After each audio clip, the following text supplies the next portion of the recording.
네, 이번 영상에서는 Large Language 모델이라는 거를 주제로 이야기를 해보도록 하겠습니다.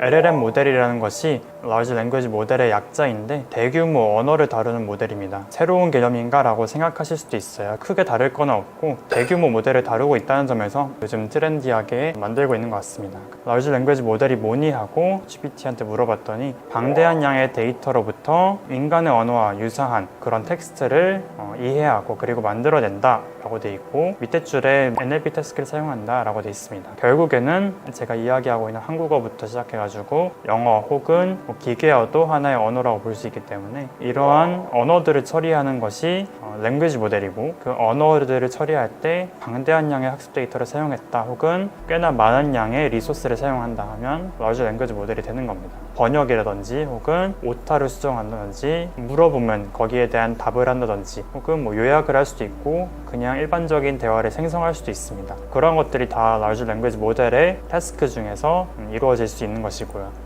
그래도 NLP랑 LLM에 대해서 비교는 해봐야겠죠. 거의 같은 개념이지만 LLM의 경우는 NLP의 한 분야이자 굉장히 큰 데이터셋만 쓴다라는 것, 이 차이만 있다라는 것을 기억해 두시면 될 것 같습니다. 그래서 LLM이 어떻게 최종적으로 구성이 되어 있는지 한번 제가 외부에서 그림을 가져와 봤는데요. 이렇게 Large Language 모델이 있고 Large Language 모델에서 어떤 언어 모델을 학습을 할 거예요. 언어 모델을 학습을 할 때 주로 인터넷에서 있는 소스들을 많이 사용합니다. 실제로 챗GPT가 학습을 할 때 사용한 리소스들이 인터넷에 있는 문서들, 대화들 다 끌어모아서 그 구조를 학습한 거예요. 그래서 이 Knowledge Resource라는 것이 그런 방대한 언어를 의미를 합니다. 지금 여기 1번 보시면 이 프롬프트와 쿼리는 챗GPT라고 한다면 제가 아까 Large Language 모델이 뭐니 하고 질문했던 것처럼 그런 질문들을 입력을 하면 여기서 찾겠죠. 최종적으로 Large Language 모델을 거쳐서 대답을 내놓게 된다라고 하고 있습니다. 이렇게 이루어지는 것도 있고 그냥 뉴럴 네트워크 모델을 통과해서 즉각적으로 대답을 내놓는 경우도 있습니다. 그러면 우리가 질문을 하면 여기에 대한 대답을 결국엔 Large Language 모델에서 내놓아야 되잖아요. 그 내놓는 과정을 어떻게 처리를 하고 있는지 한번 보겠습니다. 지금 오른쪽에 보시는 그림이 트랜스포머 구조고 여기 인풋과 아웃풋 레이어로 구성이 되어 있는 것을 볼 수 있어요. 인풋에서는 질문하는 거, GPT한테 무슨 질문을 한다면 그러한 것들이 다 인풋에 들어가는 거고 그것이 아웃풋 단으로 넘어가서 이 아웃풋 단에서는 대답을 생성하는 것이라고 보면 되거든요. 여기서 중요한 것이 왼쪽 그림에 있는 셀프 어텐션이라는 겁니다.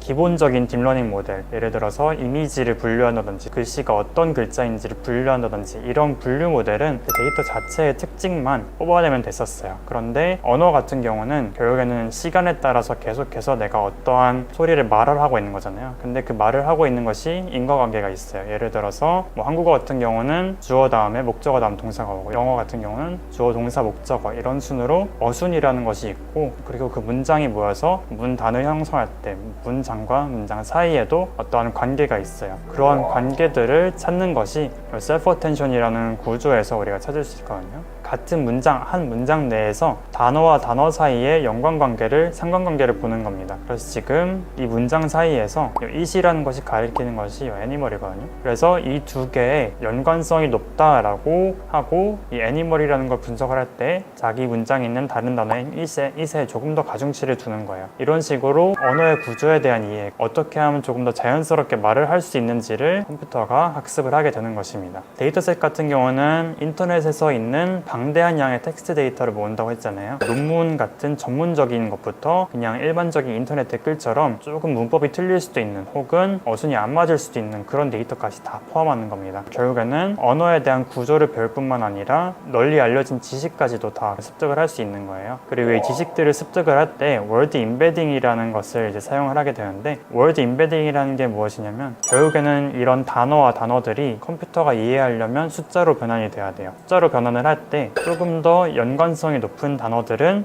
유사한 숫자들끼리 묶이는 겁니다. 여기 수도와 국가가 지금 다 이렇게 짝지어져 있어요. 이것들을 다 하나의 숫자로 할당을 한다고 생각을 할 때 같은 국가와 도시의 묶음들은 같은 숫자로 좀 비슷한 거리에 있는 숫자들로 묶인다는 겁니다. 이것이 월드